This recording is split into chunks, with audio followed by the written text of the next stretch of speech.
perangkat lunak atau yang biasa disebut dengan software. Untuk pertama kalinya dia digunakan dengan nama Aljabar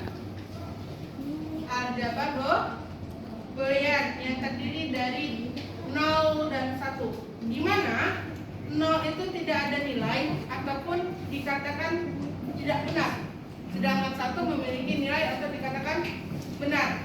Nah, untuk perangkat lunak di sejarah sebelumnya ada beberapa tahapan atau sampai pada saat ini. Yang terakhir adalah era modern.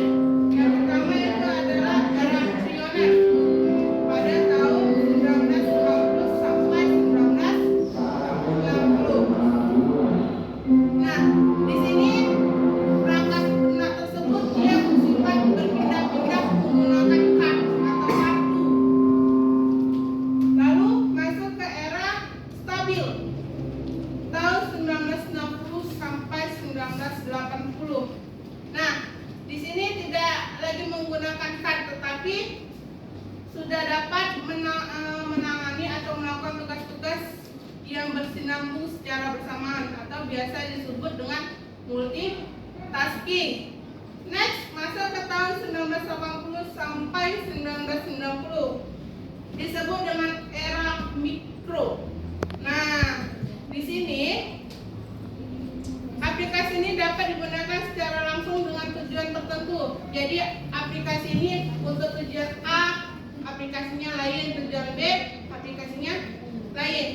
Masuk ke era modern sampailah saat ini. Dari tahun 1910 sampai saat ini, di mana aplikasi tersebut mampu melakukan segala tugas-tugas yang diperlukan user ataupun pengguna, mulai dari pengolahan foto, pengolahan data, membuat laporan,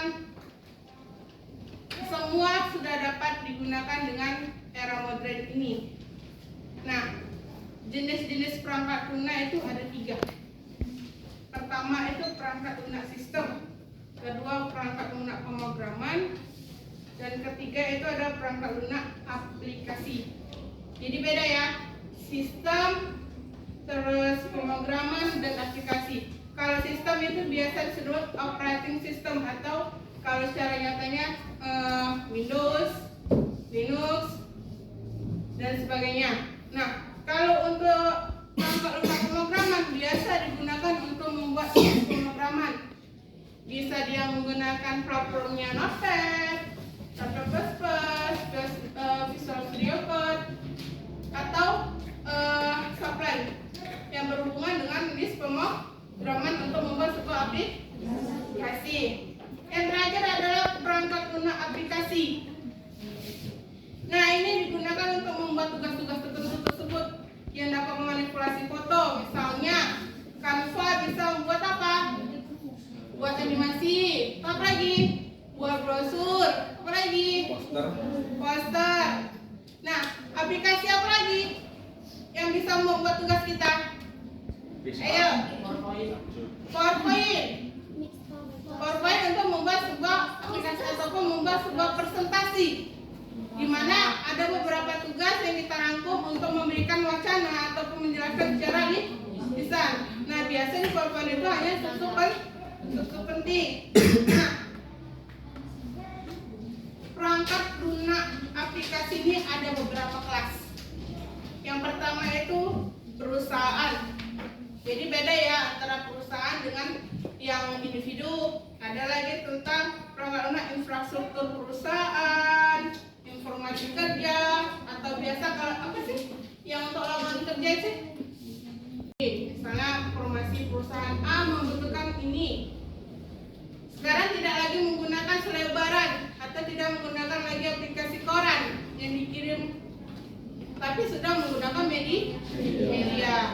Terus ada lagi di sini informasi media dan hiburan.